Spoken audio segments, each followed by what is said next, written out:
So have you heard about what's been going on over at the Washington Post? I have.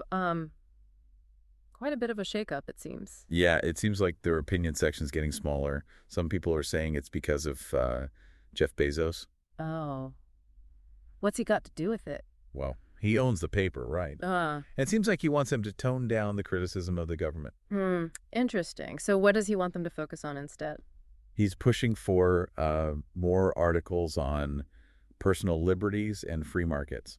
Huh.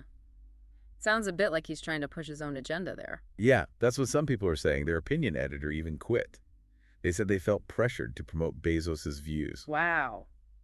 That's pretty serious. Makes you wonder about the future of paid content, doesn't it? It does. And it makes me think about this other show I've been following, The Liot Show. It's a good example of how independent creators are trying to navigate this landscape. The Liot Show. I've heard that name, but I don't know much about it. What is it exactly? Yeah, for those of us who haven't come across it yet, can you tell us a bit more about it? What makes it so unique? Well, The Liot Show. My journey to infinity, a story unfolding across timelines, is a really interesting show, actually. It's this blend of storytelling and cultural exploration.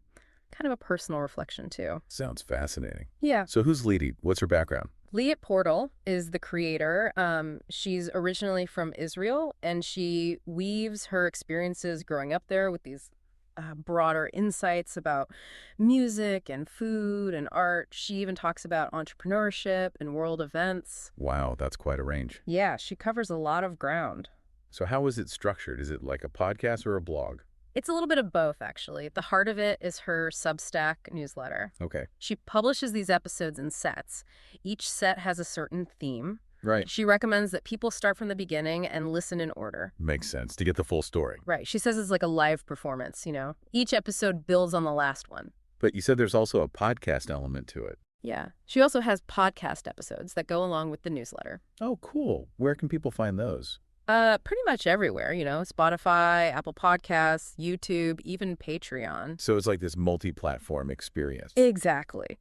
She caters to different ways people like to consume media. Now, you mentioned Patreon. Does that mean it's a reader-supported model? Exactly. She encourages both free and paid subscriptions. She believes in the value of her work. I think that's really admirable. In this day and age where so much content is free, it's important to recognize the value of good content and be willing to support the people creating it. It is. And, you know, it's interesting to compare that to what's happening at the Washington Post. Yeah, you have a traditional media outlet facing pressure from the owner and an independent creator relying on her audience to keep her going. It is a stark contrast, isn't it? It really makes you think about the future of media. The role of independent voices in a world where information is increasingly controlled by those with money and power. It does.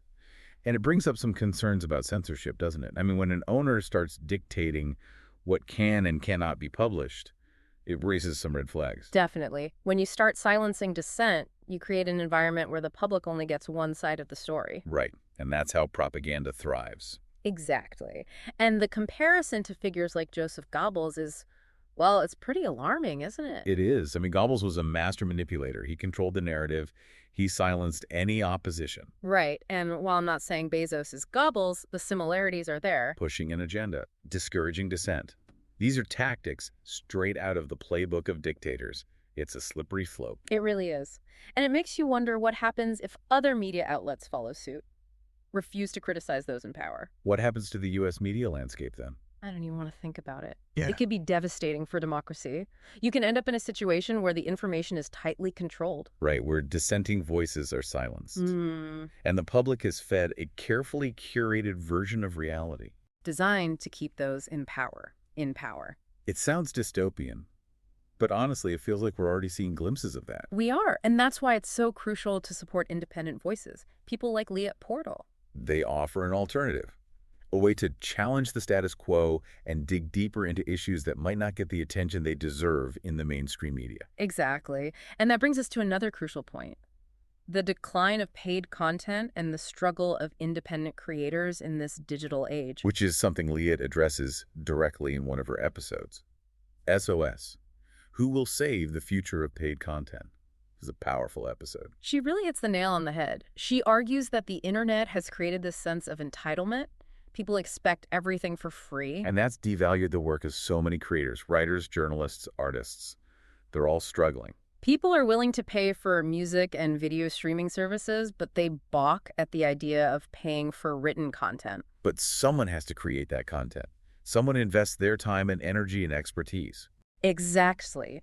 And if we don't value that enough to pay for it, what happens to the quality of information we receive? What happens to the diversity of voices? It's like we're right back at the Washington Post situation. Control of information shifts to those with the deepest pockets. Right, and the rest of us are left with a very narrow and potentially biased view of the world. It's a dangerous trend. It is, and it highlights why supporting independent creators like Liat is so vital. It's about ensuring that a diversity of voices continue to thrive, even in the face of increasing pressure, even when the powers that be would prefer to silence them. It's about investing in the future of information, making sure it remains free, diverse, and accessible to all. Absolutely. Now, I understand Liat offers both free and paid subscriptions on her Substack, right? She does. You can get full access to all her stories and podcasts for just $8 a month. That's less than a cup of coffee these days. It is. And for those who want to go a step further, she also has a Patreon community. What are the benefits of joining her Patreon? It's just $1 a month. You get some extra benefits like behind-the-scenes content, and you can interact directly with Liat. It's a way to show your support and get more involved. Exactly. And it's worth noting that Liat has a global audience. She has listeners in 85 countries and 34 U.S. states. That's impressive. It really is. It shows that her message is resonating, that people are hungry for something different, something more authentic, more diverse. It's a sign that maybe, just maybe, there's hope for the future of media after all. I like to think so. It's amazing how Liat can take these really complex ideas and make them so easy to understand and engaging. It's not dry or boring at all. Right. Like, I was listening to that episode about the price of eggs going up, and I was thinking, how is she going to connect this to everything else? But she did. She tied it back to the economy and even food security. Yeah. It was like informative and fun at the same time. That's what makes her show so special. She doesn't shy away from the tough stuff, but she makes you want to listen and learn. And she's so good at weaving in her own personal experiences. Yeah, it makes it feel so relatable. Like you're just chatting with a friend who happens to know a lot about, well, everything. It's so different from traditional media. It feels way more personal. It does. It makes you wonder, what if more people in media took this approach? It would be interesting to see, wouldn't it? Could this be the future of journalism? Maybe. I mean, the traditional outlets are struggling, right? They are, and you see these independent creators popping up all over the place, building their own platforms. Connecting directly with their audiences. Yeah, they don't have to deal with corporate interests or editors telling them what to do. So they have so much freedom. They can explore any topic they want. They can experiment with different formats. And they can create content that their audience actually wants to see. Exactly. It's good for everyone. Audiences get to hear from more diverse voices, and creators get to do their own thing. It's a win-win. But it's got to be a lot of work, right? Yeah. To build a successful platform like Liat's. Oh, yeah, definitely. What advice would you give someone just starting out, trying to make their own Liat show? Well, first I'd say, be yourself. Find your voice. Be authentic. Exactly. What are you passionate about? What stories do you want to tell? Find your niche. What makes you unique? Yeah. Once you figure that out, it makes everything else easier. People are drawn to authenticity. They can tell when someone is being genuine. Okay, so be authentic. What else? Be consistent. Don't expect to become a star overnight. It takes time to build an audience. Right. It's about showing up regularly, creating good content that people will want to see. Nurturing those relationships with your audience. Yeah. Engage with the people who are listening. Respond to comments. Have discussions. Build a community. So it's not just about putting your stuff out there. It's about connecting. Exactly. And be patient. Things take time. Yeah. Don't get discouraged if you don't see results right away. Keep going. Believe in your vision. So for those of you out there who want to be the next Liat, remember, be authentic, be consistent, and be patient. And don't be afraid to try new things. Right. Experiment. Find what works for you. There's no one right way to be successful. Speaking of new things. Yeah. What do you think about AI-generated content? Interesting question. I know Liat uses AI tools, like Notebook LM, to help her with her podcasts. Yeah, I was curious to get your take. Is AI a threat to human creativity, or is it a tool that can help us? It's a little bit of both, to be honest. Oh, how so? Well, it's true that AI can automate some tasks. And that could lead to people losing jobs in creative fields. That's a valid concern. Yeah. But AI can also be a powerful tool. It can help us come up with new ideas. It can streamline our work. Yeah. And it can help us create things that we never could have on our own. I see it more as a partner than a competitor. A way to augment our own abilities. Right. Liat is a perfect example. She uses Notebook LM to help her structure her episodes and to think outside the box. That's cool. So it's not about AI taking over. It's about using it to enhance our own creativity. Exactly. I like that. It's a much more optimistic view of the future. I think it's important to be aware of the potential downsides of AI, but we also need to embrace its possibilities. It's all about balance. Finding that sweet spot where technology and human creativity can work together. Absolutely. And Liat seems to be doing a great job of that. So we talked about subscribing to her Substack and Patreon, but are there other ways people can support creators like Liat? Oh, for sure. One of the best things you can do is just share their work. Tell your friends, post it on social media. Word of mouth is so powerful. It really is. And it doesn't cost you a thing. Another great way to support them is by leaving reviews. On their Substack. Patreon, wherever you're listening to or watching their content. Right. Reviews help creators build credibility and attract new audiences. And they give creators valuable feedback. It's a win-win. And it only takes a few minutes of your time. So share their work, leave reviews, Anything else? engage with their content, leave comments, ask questions, participate in discussions. Show them that you're listening. That their work matters to you. That's so important. It really is.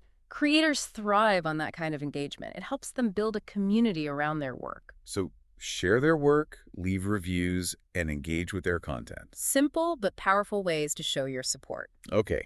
So here's a question for you. What do you think about this idea that the internet has democratized information? Well, on the one hand, it's true that we have access to more information than ever before, but... But it's also harder than ever to know what's true and what's not. Exactly. It's like we're drowning in information, but starving for knowledge. And it's so easy to get stuck in these echo chambers. Where you're only hearing from people who already agree with you. And that's why well-researched, curated content is more important than ever. It is. And that brings us back to Liat. She's not just sharing opinions, she's weaving together history and personal experiences and cultural insights. She's making you think, she's making you laugh, and she's making you question your assumptions about the world. She really is. And she's doing it all while challenging this idea that content should be free. It's so important. If we want creators like Liat to keep doing what they're doing, we need to support them. And luckily, it's easier than ever to do that. With her Substack and Patreon, you can choose the level of support that works for you. And you know that every dollar is going directly to helping her create more great content. So what is Substack exactly? It's kind of like a supercharged newsletter. It's a direct connection between the creator and the audience. And Patreon. It's like a fan club. You can support creators on a monthly basis and get access to exclusive content. It's cool. It's like a new way for creators to connect with their fans. It really is. It's been great talking to you about all of this. I'm learning so much about how the media landscape is changing. Me too. And it's really inspiring to see creators like Liat forging their own path. It's pretty amazing what she's accomplished, you know?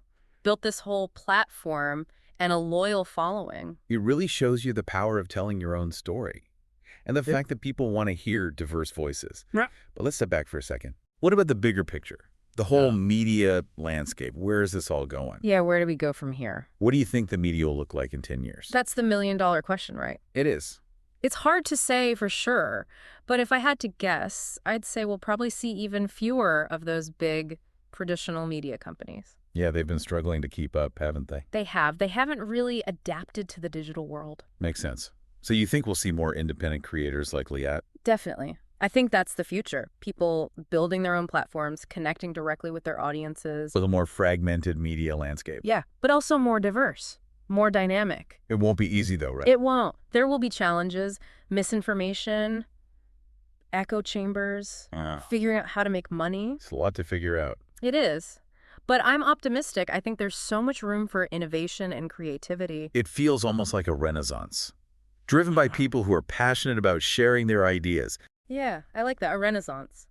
But I think the key is to be aware, to be a conscious consumer of information. What do you mean by that? I mean, we can't just passively consume whatever pops up in our feeds. We have to think critically. Question what we see. Exactly. Look for different perspectives. Be aware of our own biases. It's about taking responsibility for the information we consume. Right. And that's another reason why supporting those independent creators is so important. Yeah, to give us that alternative, a different viewpoint. They go in depth, they're authentic, which is something you don't always get from the mainstream media. Right. So it's about more than just getting access to good content. It is. It's about investing in a future where everyone has access to information.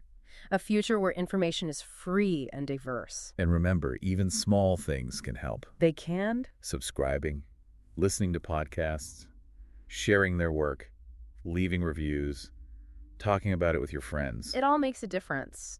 Well, it's been great talking with you today. I've learned so much about the media and the importance of supporting these independent voices. Me too. It's given me a lot to think about. If you're listening and you haven't checked out the Leah Show yet, what are you waiting for? Give it a try. You won't regret it. You can find her on Substack. It's $8 a month. Or you can join her Patreon for just $1. And be sure to tell her we sent you. That's all the time we have for today. Until next time, keep learning, keep questioning, and keep exploring.